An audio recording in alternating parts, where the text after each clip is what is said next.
Shalom, shalom, Yesu ashimwe bene data, ni Pastor Olive hano muri Edmonton, Canada. Nongeye gushima Imana kumpa uburyo n'umwanya wo kuza kuganira nawe ku ijambo ry'Imana. Icyambere aho uri hose ndakwifuriza Pasika nziza. Amen. Impamvu rero nje kuganira nawe uyu mwanya nuko nifuza kuguha amabanga atatu akomeye y'uburyo wakwakira imbaraga zo kuzuka. Haleluya. Iri titire rero ndayita imbaraga zo kuzuka. Imbaraga zo kuzuka, hari uburyo butatu wakwakiramo imbaraga zo kuzuka. Hari ibitangaza biba iyo umaze kwinjira muri izo nzego eshatu zo kwakira ibitangaza byo imbaraga zo kuzuka. Haleluya. Impamvu turimo tuvuga ku kuzuka nta kundi nuko ikintu cyitwa urupfu gitera abantu benshi inkeke kandi gitera abantu benshi ubwoba. Nyamara kandi tuzi neza ko urupfu ari rw'umwanzi wa nyuma umuntu wese ahura nawe, waba uri umuntu wize, waba uri umuntu bita ngo ni inkandagira bitabo, baba uri wa wundi utunze ibya mirenge na wa wundi ukennye inyuma y'abandi, uwo waba uri we wese, twese hazabaho umunsi wo gupfa. Nanjye uri kukubwira hazabaho umunsi wo gupfa. Ariko hari inkuru nziza, yuko hari uburyo hariho imbaraga zo kuzuka. Hari imbaraga zo kuzuka, izo mbaraga zazuye Yesu Kristo mu bapfuye, nawe uzifiteho access. Uko byagenda kose, ibibazo wacamo byose, byaba cyangwa se umunezero wagira wose, twese bisoreza ahantu hamwe, ni mu rupfu. Kandi muri urwo rupfu abenshi nta byiringiro bafite by'uko bazahava. Nyamara dufite ingero nyinshi zitwemeza, zidusobanurira ko Kristo yazutse, zitwemeza ko yazutse. Kubera izo mpamvu rero turizera ko ubwo yazutse natwe tuzazuka. Amen. Hallelujah. Tukiri kuri ibyo ngibyo tubiganiraho, reka nongere mbabwire ngo abantu batizera Kristo, abantu batemera Kristo, bashingiye ko ngo ari inkuru za kera, ngo ndetse bamwe banavuga ngo nta rwandiko rw'amateka cyangwa se historic document zigaragaza koko Yesu yabayeho. Mbafitiye ikibazo uyu munsi, ikibazo nshaka kukubaza wowe utekereza utyo: ese ko isi yemera Alexandre le Grand cyangwa se Alexander the Great, uriya mwami wa Macedonia wabayeho kera, urya mugabo bavuga yabayeho mu myaka myinshi cyane mbere ya Yesu? Amateka dusoma twereka ko uriya mugabo yapfuye muri 323 mbere ya Yesu, ariko bakerekana ko yavutse muri 356 mbere ya Yesu. Nyamara ibipapuro cyangwa se amateka yanditswe kuri we ntabwo bigeze bayandika akiriho, ahubwo byanditswe imyaka 400 nyuma y'urupfu rwe. Ariko twebwe turiho mu myaka myinshi cyane nyuma y'urwo rupfu rwe, turacyemera ko uwo muntu yabayeho. Byagera kuri Kristo wabayeho nyuma, kandi ufite abahamya bagaragaza neza ko kuko yabayeho, ndetse bananditse ubuhamya bwe yuko yabanye nabo, yagendanye nabo, nyuma imyaka 25 gusa nyuma y'urupfu rwe, tugafata iyo historic document, ari ryo jambo ry'Imana rimfashe riye Bibiliya, tukarihindura ngo ubusa, tukavuga ngo ibyo bintu ntabwo ari byo, ngo n'uwo Yesu ntiyabayeho, ntiyanapfuye. Ubwo ko kurumva bimaking sense? Wowe nk'umuntu utekereza, urumva ibyo bintu bifitemo ubwenge? Kwemera umuntu wabayeho imyaka igera hafi muri 100 mbere ya Yesu, yarangiza nyuma y'urupfu rwe bakamwandikaho nyuma y'imyaka 400, ariko tukemera ko inkuru ari ukuri, tukanga kwemera inkuru za Yesu zanditswe mu myaka 25 nyuma y'urupfu rwe gusa, byanditswe n'abamubonye bagendanye nawe. Anyway, reka rero turebere hamwe, kuko aho niho duhera. Ikintu cya mbere, birashoboka kwakira imbaraga z'umuzuko mu bwenge. Hallelujah. Mu bwenge shatse kuvuga iki? Hariho uburyo butatu twakira imbaraga zo kuzuka. Icya mbere ni mu bwenge, icya kabiri ni mu mwuka, icya gatatu ni mu mubiri. Hallelujah. Mu buryo bufatika bw'ibigaragara. Mu bwenge bishatse kuvuga mu rwego rw'imyumvire n'imitekerereze y'umuntu, ushyize mu gaciro. Rero ndushyize mu gaciro, tubitekerejeho, ugasoma inkuru z'abantu babonanye na Yesu. Reka nkwereke imwe mu nkuru hano zigaragaza ikintu gitangaje cyane nakwifuje ko wabona.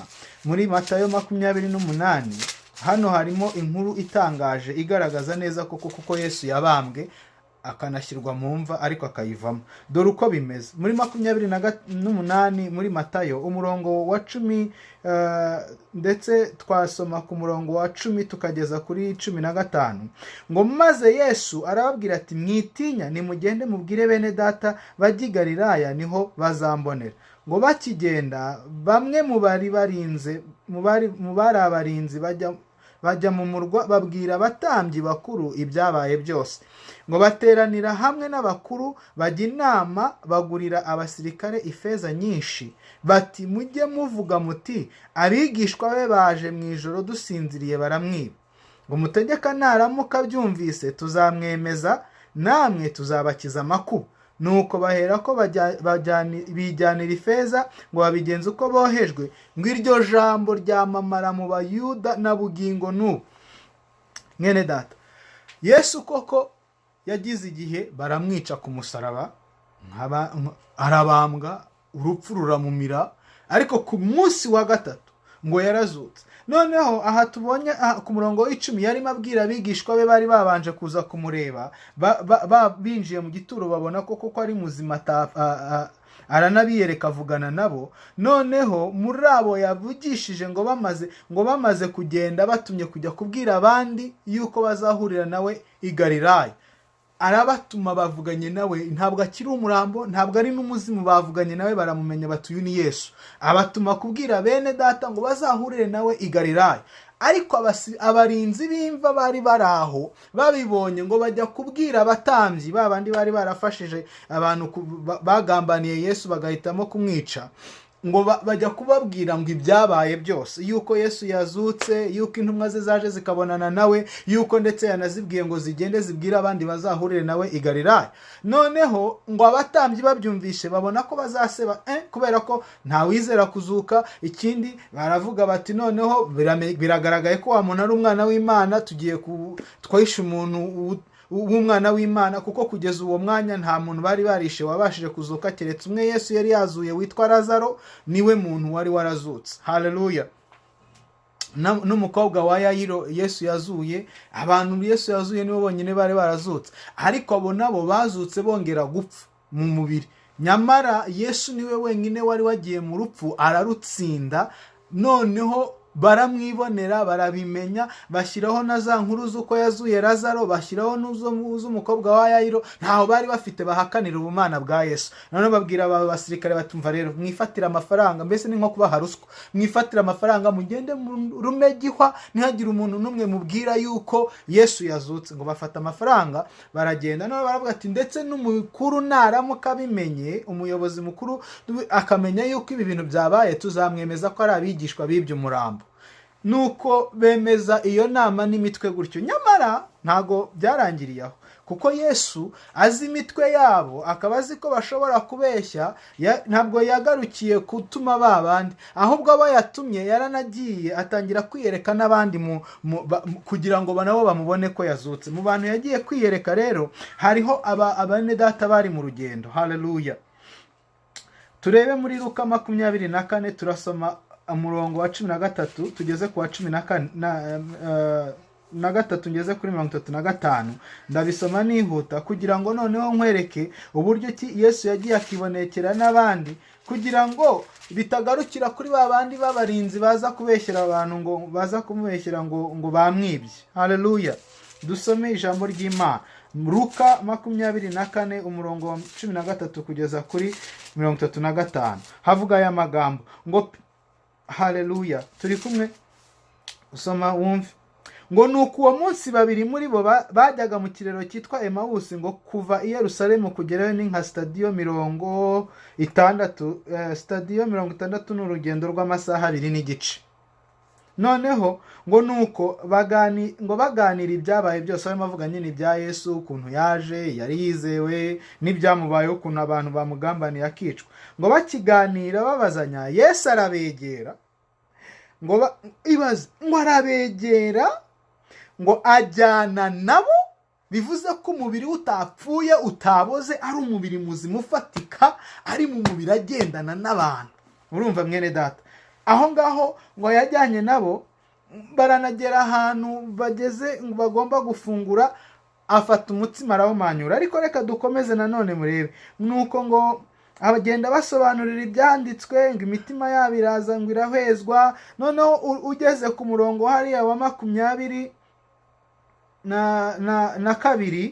reka nsimbuke gato ngere ku murongo hano wa 21, ngo kandi twiringiraga yuko ngo uwo azacungura Abisirayeli, ngo uretse ibyo ngo dore uyu munsi ni uwa gatatu uhereye aho byabereye, ngo none abagore muri twe, ngo abagore bo muri twe badutangaje, ngo kuko bazindutse bajya ku gituro ngo ntibasangemo intumbi, ngo nuko baraza batubwira ko babonekewe n'abamarayika bakababwira ko ari muzima. Haleluya.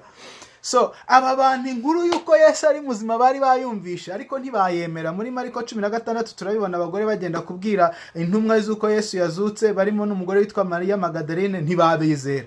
Noneho bifatira urugendo, muri abo babiri bifatira urugendo baragenda, ariko inkuru z'uko yazutse bazumvisha ariko batazitinzeho. Yesu aravuga ati aba bamenye ko nazutse, inkuru ntibazemere, reka njyewe mbemeze muri presence yanjye, ngende nabo mvugane nabo, nkora ibituma bamenya. Haleluya. Nuko aragendana nabo akora ibyo bitangaza. Nibyo by'ibi ngibi rero ku murongo wa 25 ngo arababwira ati mwabapfu mwe, imitima yanyu itinze cyane kwizera ibyo abahanuzi bavuze byose. None se Kristo ntiyari akwiriye kubabazwa atyo ngo abone kwinjira mu bwiza bwe? Ngo atangiriraho ngo kuri Mose no ku bahanuzi bose basobanurira ibyanditswe mu byanditswe byose kuri we.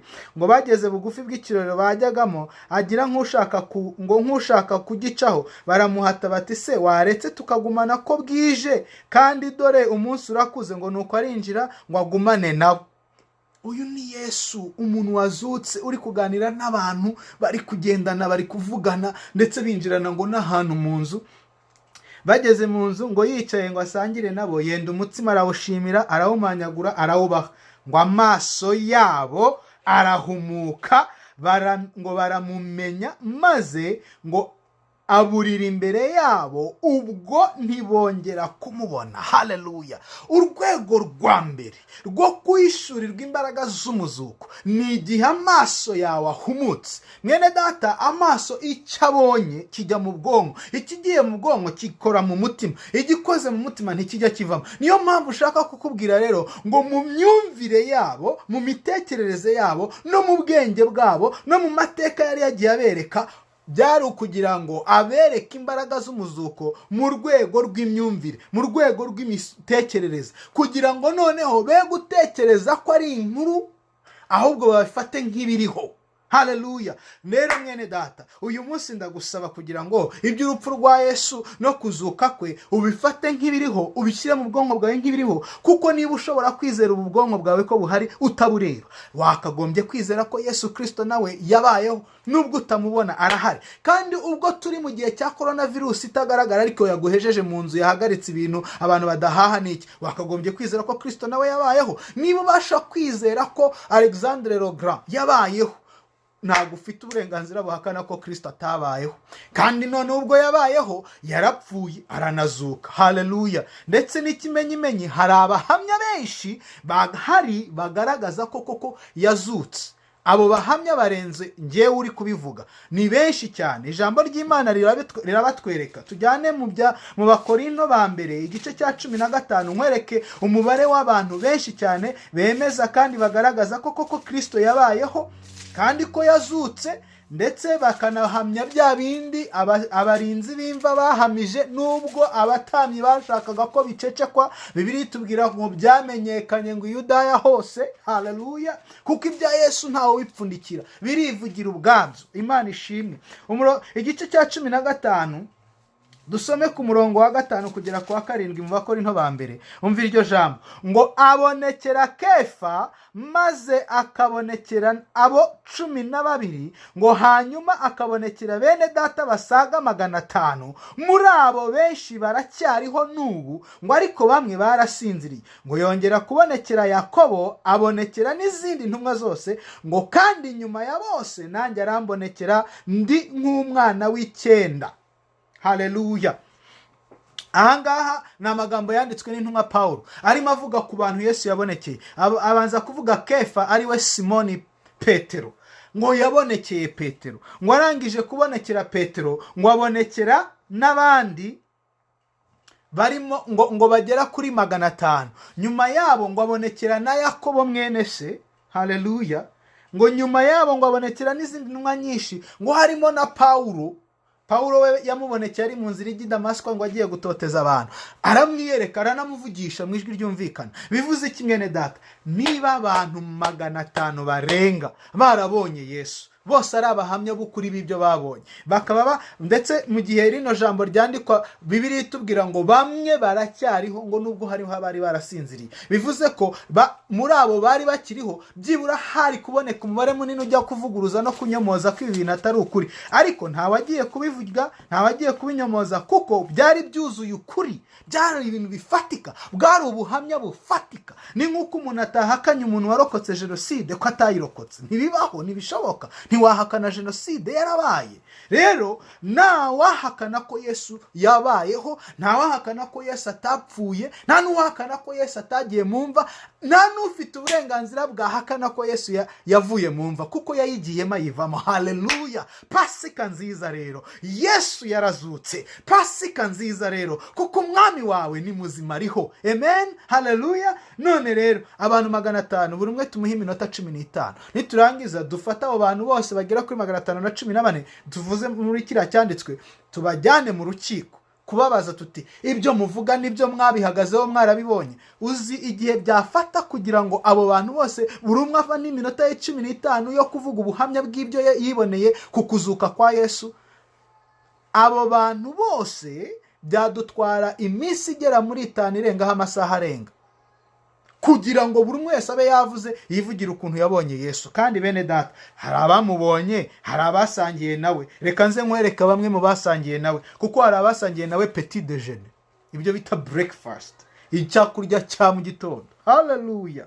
Imana ishimwe cyane. Umwami wacu azi kurya breakfast. Bivuze ko niba ushonje urimo nkurikira, azi ukuntu umuntu asonza, ariko ashobora no guhaza ushonje. Haleluya! Ikindi nuko ubwo yagendanye n'abandi urugendo rw'amasaha hafi 2 n'igice kugira ngo abahumure amaso, abafungura ubwonko, bamwizere, niko nawe yiteguye kugendana nawe, byaba mu mwaka 1, 2 cyangwa 3, ariko ntibizanga, byange bikunde uzagera ahantu ufunguka amaso uvuga uti yo Yesu twabo yagiye nkorera ibi, niwe wandinze muri jenoside, niwe wandinze urupfu rwa aksida, niwe wandinze akagambane, niwe wandinze abantu bamfungishije bambeshyera ibinyoma akabivanishaho imbaraga z'umuzuko. Noneho amaso yawe hezeshwe, ubwenge bwawe bumenye yuko Kristo ari umwana w'Imana, bumenye neza yuko yapfuye akazuka. Ibyo ntawe uzabiguhakanya. Numara guhishurirwa amaso yafungutse, ntawaguhakanya. Nanjye yahumuye yanjye kugeza uyu munsi ntawampakanya, kuko narabonye imirimo akora, nanjye ubwanjye ndamwibonera inshuro nyinshi. Haleluya! Imana ishimwe cyane. Yesu yasangiye n'intumwa ku munsi wa 8, hariya twagiye dusoma byari ku munsi wa mbere akizuka, ariko iminsi 8 nyuma yo kuzuka kwe yaragiye yiyereka intumwa. Reka nanone mbibereke muri Yohana 20. Haleluya! Haleluya! Imana ishimwe cyane. Hariya twahasomye muri Yohana 20, ariko nshaka kubisubiramo kugira ngo ubyumve neza, ubifate ubikomeze, kuko ni ibyawe ni ibyanjye. Ku murongo 26 kugeza kwa 29 aravuga ngo nuko iminsi 8 ishize, ngo abigishwa bongera guterana mu nzu nka mbere, ngo na Toma ari kumwe nabo, ngo Yesu araza abahagarara hagati, kandi inzugi zari zikinze, ngo arababwira ati ni amahoro abe muri mwe. Ngo maze abwira Toma ati zana hano urutoki rwawe urebe ibiganza byanjye, kandi uzane n'ikiganza cyawe ugishyire mu rubavu rwanjye, kandi we kuba utizera ahubwo ube uwizeye. Ngo nuko Toma aramusubiza ati mwami wanjye kandi Mana yanjye. Ibaze kureba umuntu mwagendanye, uzi inzara ye, uzi ukuntu asura, uzi ibintu byose, nurangiza ugera ahantu uvuga uti mwami wanjye kandi Mana yanjye. Nukubera iki? Yaramaze guhishurirwa imbaraga z'umuzuko mu rwego rurenze ruri physical gusa, muri intellectual, kuko noneho yaramubonye mu buryo bw'umwuka. Ngo Yesu yinjiye mu nzu ifunze, imiryango ifunze, guhishurirwa Kristo mu buryo bw'ubwenge ni intambwe ya mbere ituma uguma mu by'Imana, ariko guhishurirwa Kristo Yesu mu buryo bw'umwuka ni intambwe ya kabiri ikomeye igushikamisha mu byo wizeye. Ndasenga kugira ngo umuntu wari ugiye kubivamo, wari ucitse intege kubera ko iby'ubwenge bitari kumakinga sense, kubera ko Yesu wizeye usenze ibibazo bikarushaho kwiyongera mu bwenge, ukaba uvuga uti Yesu amariye iki? Ndasaba kugira ngo utere intambwe yo kumwizera, umwizereye mu mwuka, kuko uyu mugabo Toma yaramubonye ngo amwizerera mu mwuka, ahita avuga ngo mwami wanjye kandi Imana yanjye. Imana ni umwuka, abayisenga basengera mu kuri no mu mwuka, ndetse ishaka ko n'abayishaka bayishaka muri ubwo buryo, kandi ikazabiyereka no mu mwuka. Reka rero nkubwire, urwego rwa kabiri rwo guhishurirwa imbaraga z'umuzuko ni ukuba mu mwuka, ukabasha kubakira Yesu utamwakirishije ubwenge, ahubwo umwakishirije kwizera. Kuko kwizera ngo gufata ibidahari nk'ibihari, ngo kandi kukareba ko ibitariho biriho. Haleluya! Reka rero nkubwire mwene data, ikinejeje cyane nuko mu rwego rw'imyumvire n'imitekerereze Yesu yabashije kwiyereka ba bantu, agendana n'ababereka ibyanditswe bikuriwe, ngo arabiyereka, baranagendana bamukuba urugendo rw'amasaha 2 n'igice. Icya kabiri kinejeje nuko yasanze aho bari bateranye nanone ngo ari benshi, ngo na Toma barimo, ngo none warambwiye ati wowe rero ubwo utabashije kwemera, ndashaka kukwemeza mu buryo bw'imyumvire, ariko ndanakwemeza mu buryo bw'umwuka. None zana ikiganza cyawe ugishyire mu nkovu zanjye, ugishyire no mu rubavu rwanjye, none kugira ngo ubashe kumva ko yari umubiri urimo urakoraho, ubashe kumva ko iyo ari wa mubiri wanjye uriho n'izo nkovu zakize, ko ntaboze, ahubwo inkovu zirimo ari izigaragaza aho banteye imisumari. Nurangiza urahishurirwa yuko ndi muzima kandi ko ndi Imana. Amaze gukora ibyo ngo aramubwira ngo ariko ngo ntuba utizera. Noneho Toma ahita amubwira ati ndizeye mwami wanjye kandi Imana yanjye. Haleluya! Iki gitondo ndagusabira kugira ngo ube umuntu wizeye, uve mu bwenge bwo kwakira ngo hariho Imana, uve mu bwenge bwo gushiraho ngo iby'Imana biriho, ngo ariko no, wizeresha umutima wawe, noneho wakira imbaraga zo mu mwuka zibasha kukuvana mu byaha, zibasha gutuma inkovu zo wakozeho uzihuza n'inkovu zawe. Ikiganza cyawe yaramwatizana, ikiganza cyawe ugishyire mu kiganza cyanjye wumva inkovu zirimo, kubera ko abantu benshi bafite inkovu mu buzima bwabo, ariko Yesu arashaka ko izo nkovu zawe uzishyira mu nkovu z'ikiganza cye, ubishyire mu kiganza cye. Izo nkovu z'urukundo utabonye kubera ababyeyi bakwanze, izo nkovu z'urukundo utahawe kubera ko ababyeyi bishwe mu gihe cy'intambara, izo nkovu z'urukundo utabona kubera umugabo yaguciye inyuma cyangwa se arimo guhemukira, izo nkovu z'urukundo udahabwa n'abo mukorana, ngwino uzishyire mu kiganza cya Yesu. Hawuzuye urukundo, kuko yabambye urwo rwango bakwanga, azukana urukundo rwinshi agufitiye. Haleluya! Izo nkovu z'ubukene zizana uzishyire mu kiganza cya Yesu kirimo inkovu zo kukumara ubukene. Toma ngo aravuga ngo mwami wanjye kandi Imana yanjye, ndizeye. Ese wizeye ko Yesu yagukiza inkovu z'urugo, z'ibibazo by'urugo? Wizeye ko Yesu yagukiza inkovu z'agahinda ko mu mutima uterwa n'ibyo ubona utashoboranira abandi? Wizeye ko Yesu yagukiza inkovu wasigiwe n'ubukene bwabaye akarande ku buzima bwawe no mu banyu? Ese wizeye ko Yesu yakiza inkovu z'indwara zabaye akaramata ku buzima bwawe? Uyu munsi bizane ubishyire mu kiganza kirimo inkovu za Yesu, kuko ni muzima. Haleluya! Hari abantu barenga 514 bamwiboneye, barabihamya, ntibavuguruza ibirimo byandikwa mu ijambo ry'Imana. Hari na Toma noneho yemeje mu buryo bw'umwuka. Mwene data, reka ngusabe, numara kwizera hari ibintu ugiye kubona, hari ibyo ugiye kubona by'igitangaza. Urwego rwa gatatu rwo kwakira Yesu no kwakira imbaraga z'umuzuko mu buzima bwawe rurenze urwego rw'imyumvire, rurenze n'urwego rwo mu mwuka, ahubwo noneho n'urwego rw'ibifatika. Yesu ntabwo ari Imana twimagine itariho, ngo idakora mu bigaragara, ahubwo Yesu turi kumwe ari mu mutima, arafatika. Kuko mfasha mu mutima arimo, ndabizi. Haleluya! Iyo nsenze aramvugisha, ajya amishurira ibintu ku bantu ntarinzi, nababwira tuhuye bagatangara, ajya ambwira ibitaraba bigasohoka, ajya anyereka abarwayi nasenga bagakira. Hari ingumba zabyaye mu izina rya Yesu Kristo. Haleluya!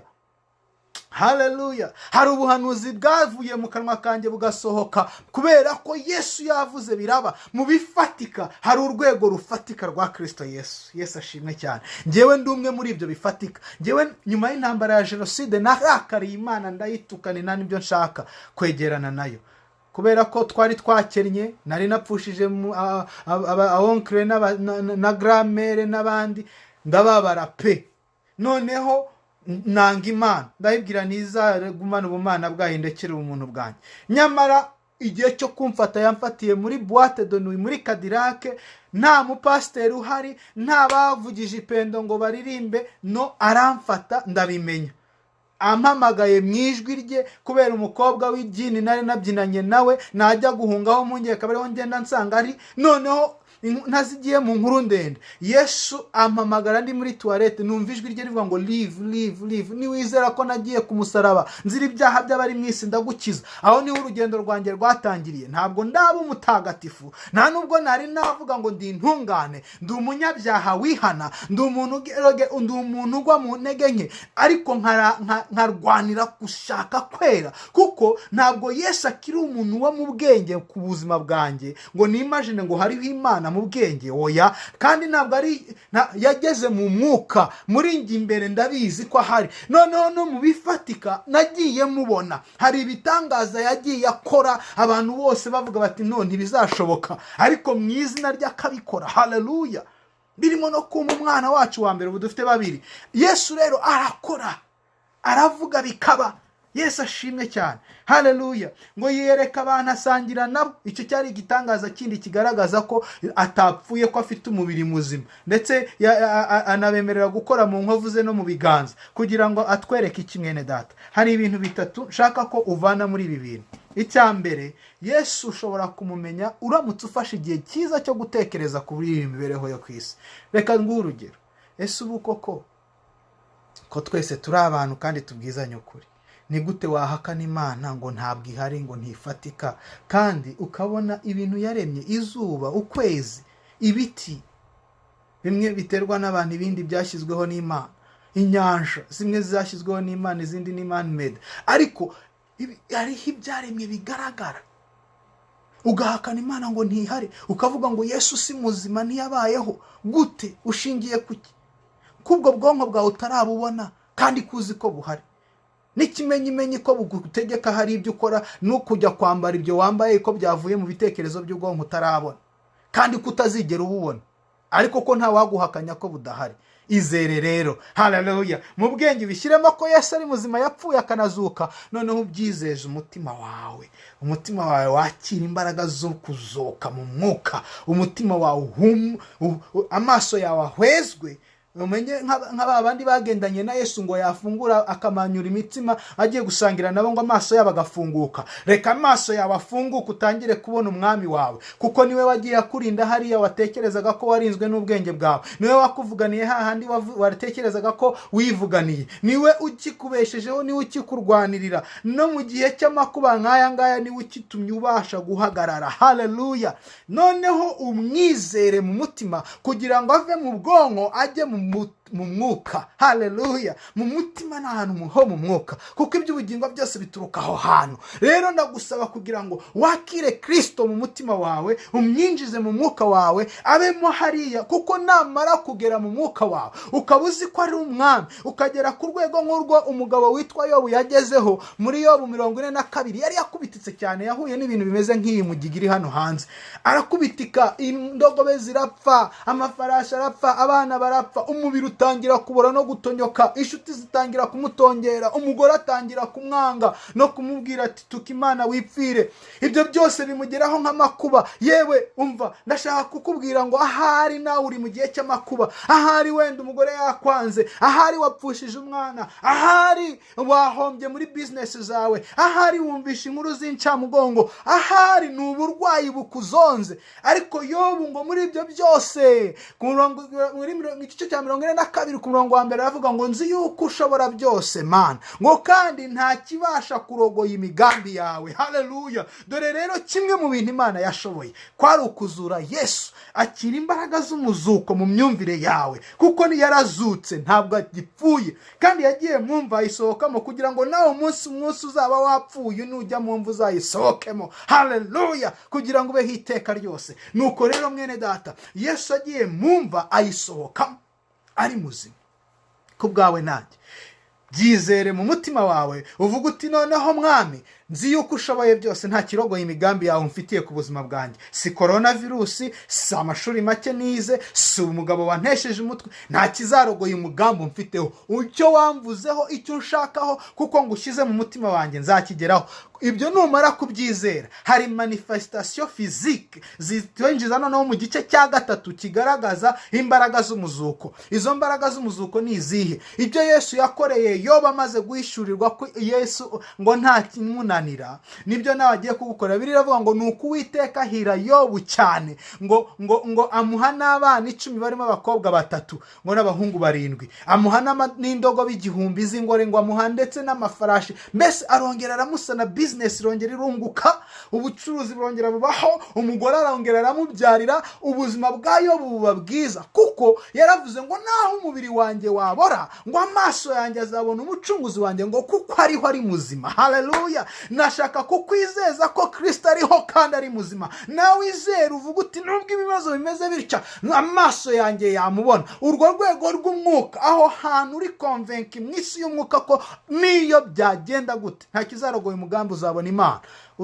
Biratuma noneho utangira kwinjira mu rwego rwo kumubona mu buryo bufatika mu byawe. Araza yivange mu byawe. Erega yaravuze ati ndi ku rugi ndakomanga, nukingura ndinjira dusangire. Nuko rero mwene data, uyu munsi mukingurire musangire Pasika. Yinjire mu buzima bwawe musangire Pasika. Kuko hari ikintu yakoze, ngo yaraje yiyereka Petero kugira ngo amuganirize, amuhumurize, kuko yari yaramubwiye ati kwihishurirwa ryawe niho nzashinga itorero ridahungabana. Petero ni wari ugiye kuyobora intumwa Yesu asize inyuma. Kubw'ibyo Yesu yari akeneye kumuganiriza no kumushishikariza no kumuhumuriza. Bukeye ngo yiyereka ngo intumwa izo nazo ngo aziganiriza mu gihe cy'iminsi 40, azibwira iby'ubwami bw'Imana. Uzabisome mu byakozwe no mu gice cya mbere.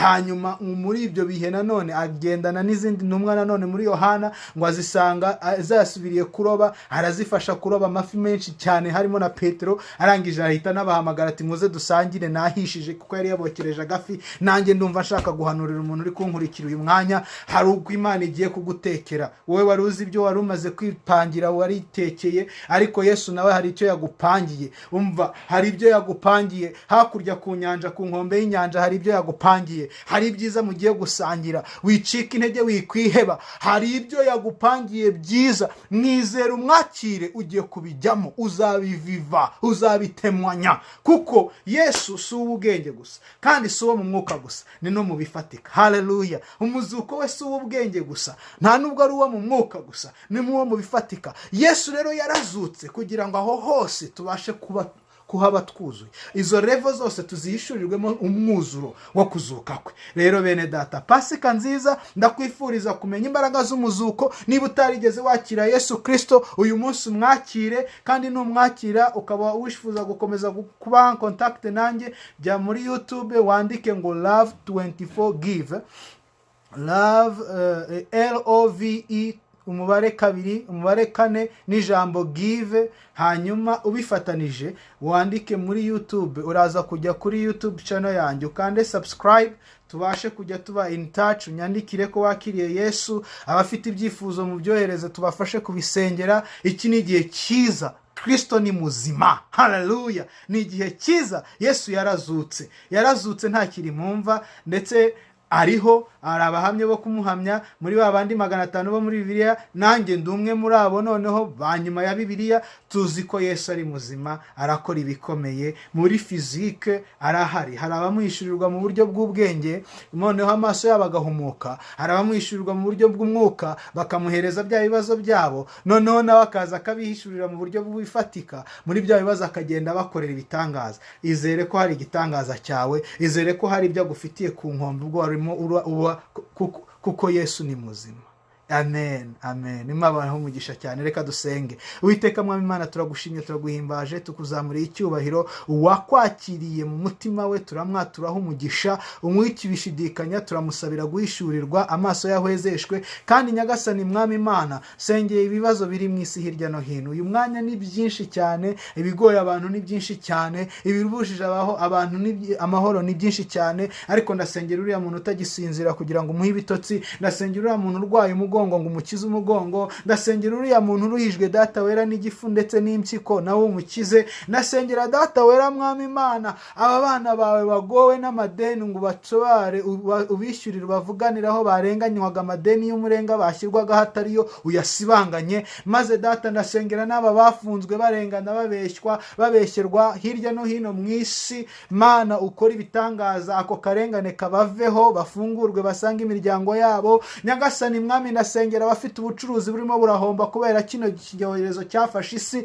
kugira ngo usane ubutunzi bwabo. Ndasengera mwami abishwe n'ubusinzi n'ubusambanyi ndetse n'abandi bari hirya no hino mu bibazo byinshi by'ibyaha ndetse n'ibibazo by'ubuzima busanzwe kugira ngo uzane impinduka mu buzima bwabo. Ube Kristo wazutse maze imbaraga z'umuzuko ziwesheje amaso yabo bakumenye mu rwego rw'imyumvire, ziwesheje umutima wabo kugira ngo bakumenye mu buryo bw'umwuka. Maze data ubahishurire n'imbaraga zawe mu buryo bw'ibifatika mu kubabera igisubizo mu gihe nk'iki. Mbisabye mu izina ryawe ryiza Yesu Kristo, amen, amen, amen.